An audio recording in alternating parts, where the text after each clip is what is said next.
Welcome back to the Paperstac podcast. We are doing another podcast with Chris Seveney. I think this actually makes it, is this his third time being on here? I think it's like fourth. Fourth time? I think you're the most visited interview on this podcast. The last time we tried to do this series... maybe that's what it was. It was such a cluster that... We went out and bought new microphones because of it. Yeah, we failed a few times. Yeah. I'm glad I have that influence over you guys. No, I'm glad you have some extra time to talk to us. We talked in pre-roll of our last podcast. You were talking about you were fired up because of an attorney and they all get us fired up, but it was because you were trying to go the route of a judgment. What were you doing? Tell me, talk to us about it, explain it. Okay, so a little advanced strategy in note investing that share with people, and this can be extremely lucrative if you can find the right deals. And we were talking about back in the day, there used to be sellers who literally just would give stuff away, like $100 or $1,000 a loan. And some of these assets would have $100,000 tax balances, they're crack houses. And it was an investor who owned the property and had multiple other properties, but he did a strategic default. And I bought a loan that was included in the package. And I was telling my attorney about this, and he chuckled and he goes, well, you know what you need to do? And I'm like, nope, no, I don't. He's like, why bother foreclosing and spending, and this was in Illinois, this for one of the first ones. Why spending like $8,000 to foreclose? Because just get a judgment and slap it on another property. And I'm like, wait a second, hit the rewind button, rewind and play that at 0.5 speed so I understand what you're saying. And you realize you don't have to go after the specific property that the note is on. Yeah, I thought you did. And he's like, no. He's like, you have a note where, and I'm just going to pick on Brett today. Now I give Brett a note for $100,000.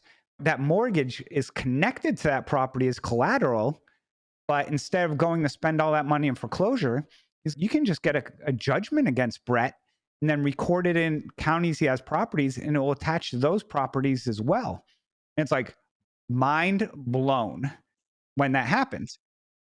I did that. I've done this on several occasions.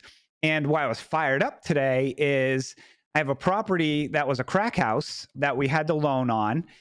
And we didn't know this, of course, at the time, but it was a throw-in, deal. And the property's been sold at tax sale. The deed's gone. It's wiped.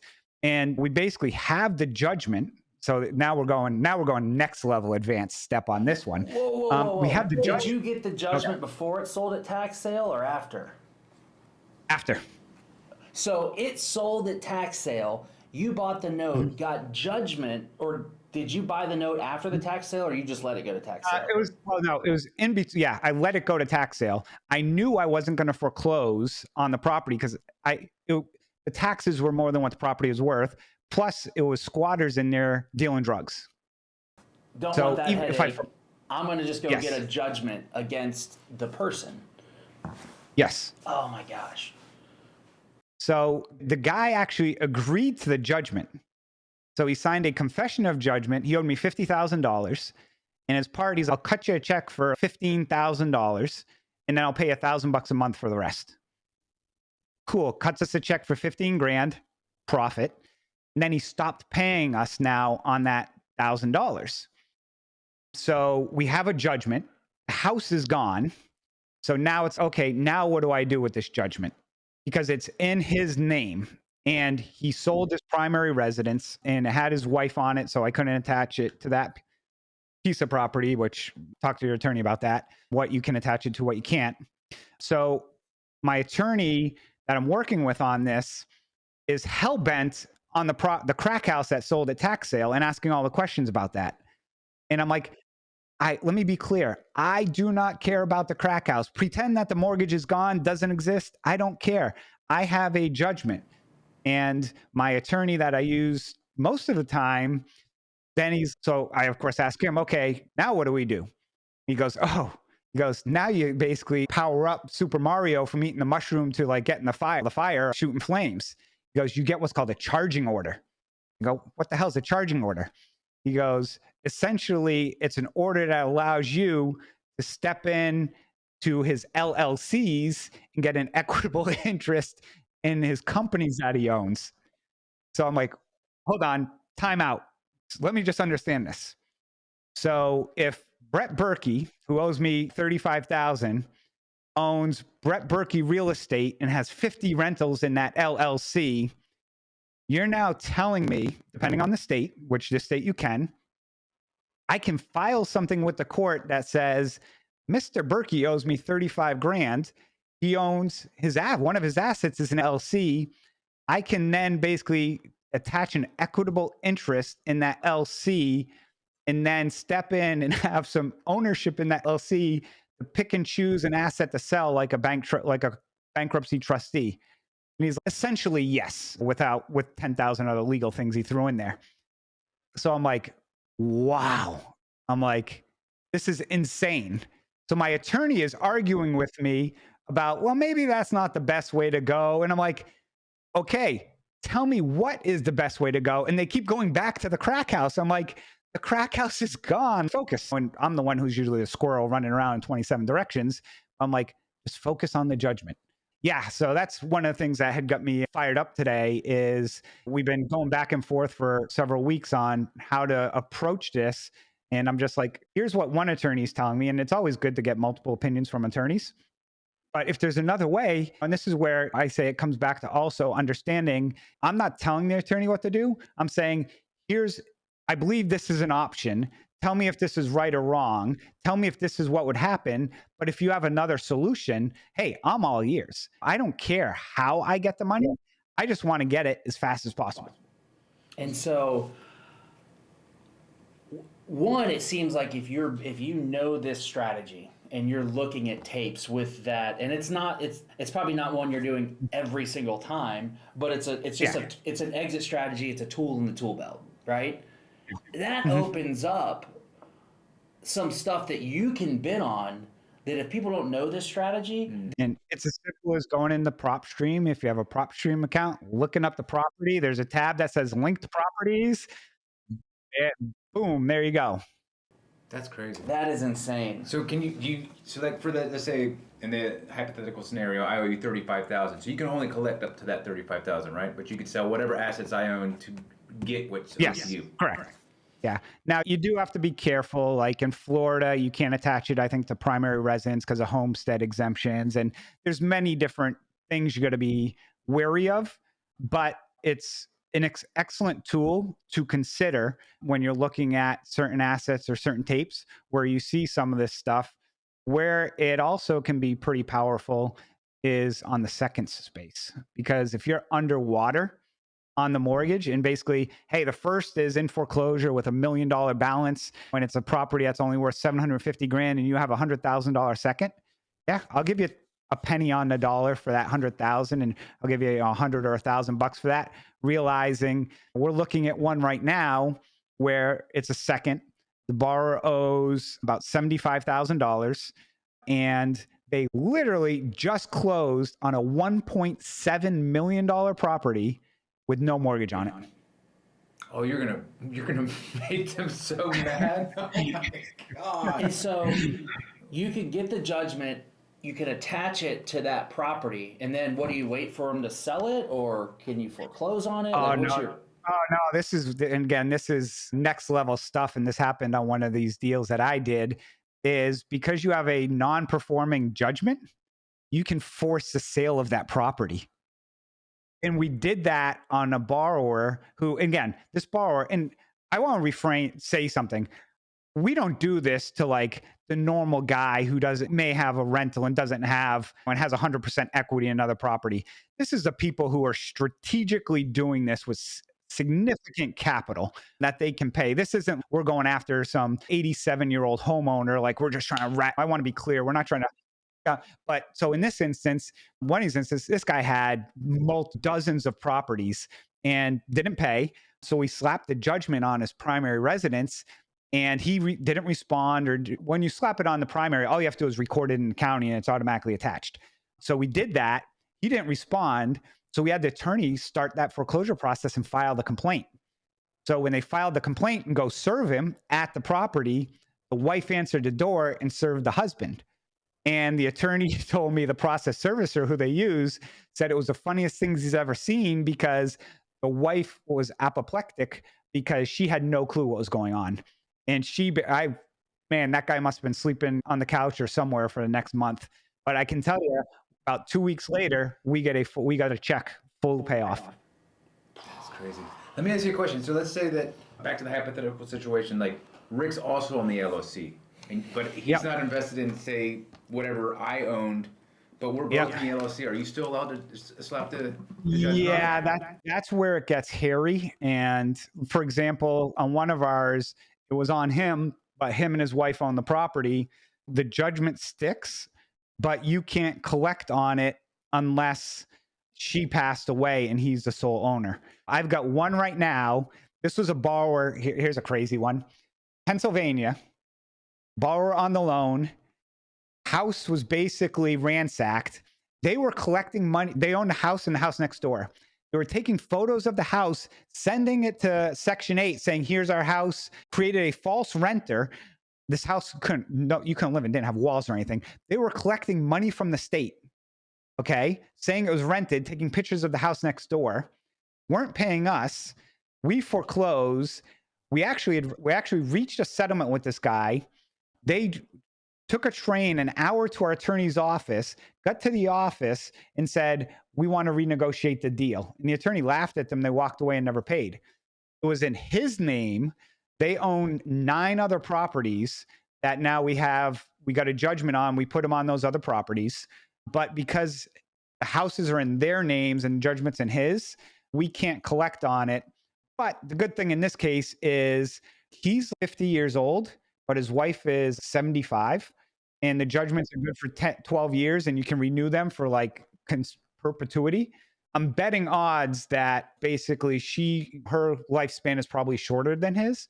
But it's a judgment that's just sitting there collecting 12% interest over time that I have it's a $50,000 judgment collecting 12% that I have $4,000 into the deal. So have that service, you can just have the judgment sitting there. It's literally just sitting there, and my attorney, I have a note in my calendar that in 2030 to renew it. And every year we do a skip trace to see if they're still alive. Wow. Look at that. That's crazy. And that's 12% per year. Yeah, compounding. Yep. Compounding. That's crazy. That's crazy. That's going to jump quick. I would imagine he comes to some type of, he's got to, unless he can see the future. He's got to. That's just such a looming thing over your head, knowing that it's there and it's just. They don't care. These people do not care. Really? Yep. Wow. Nope. So these are the people that are trying to cheat the system, and you just throw it right back in their face. Yeah, we got another one in Florida that the borrower, and here's another one too. This was a second that was bought from a company out of Pennsylvania. We all know this person who sells a lot of seconds. That it was $100,000 lien second underwater, sold it for $2,500 because it was vacant land and it was like a second on vacant land, which I didn't even, who the heck would give a second on vacant? It was crazy. But the land was part of a subdivision that this person owned every single lot in the subdivision and had been selling them off for $40,000 a pop. They still have 9 lots in that subdivision as we speak. We did foreclose on it and actually did get, it was weird because the second had more money, was greater than the first. So she was like paying the first. So we foreclosed from second. We ended up getting some money from it actually. And then the balance now we're attaching to those other lots and getting ready to push those other lots to force the sale of those other lots to get our money. That's insane. So you're going to collect off of what you say, $2,500 investment? $2,500. And you're going to collect you're going after all 100. And the lots are worth, they were selling for 40, 50 grand. So there's $500,000 in money sitting there. Yeah. And we've had the attorney reach out and just say, just go sell a lot. If you cut me a check today for 50 grand, we'll go away. No, I'm good. What happens if you get that judgment and then they file bankruptcy? Because they have the assets, it's unsecured. but we could contest the bankruptcy. If it was a Chapter 7, we would contest it. And Chapter 13 is just a restructured debt, which there's enough money to pay all of the, assuming there's enough, but they could potentially, and then we might only get pennies on the dollar. But so that is a risk. But a lot of these, when the ones that we see, they've got multiple properties and rentals that are cash flowing that they have low mortgages on. So they're not going to want to be, a lot of them are real estate investors. A real estate investor files bankruptcy, he's done investing for a while. If it was $1 million judgment, yes. A lot of these are 50 grand. It's not, he'd be stupid to file bankruptcy. If you get the judgment on the person, does the mortgage stay intact? So you have the option to go back if you filed foreclosure, then to file, or he filed bankruptcy, you could go back after the mortgage, or is it like a double jeopardy thing, or how's that work? No, if you didn't foreclose on the asset, you're still connected to that property. So you're still a secured creditor on that one asset because you haven't collected anything. You're just cross collateralizing your note with other assets because you believe that one asset. Now, if that asset already has equity in it, you don't need to go through all this process. Where it comes in handy is those properties, and there's a company today that sells low value properties that may have significant tax balances on them. Now, if one of those was an investor property and they have 5 other properties, this is where that comes into play. Yeah. Wow, that's great. That's pretty cool. That's good stuff. It's like a whole new set of eyes.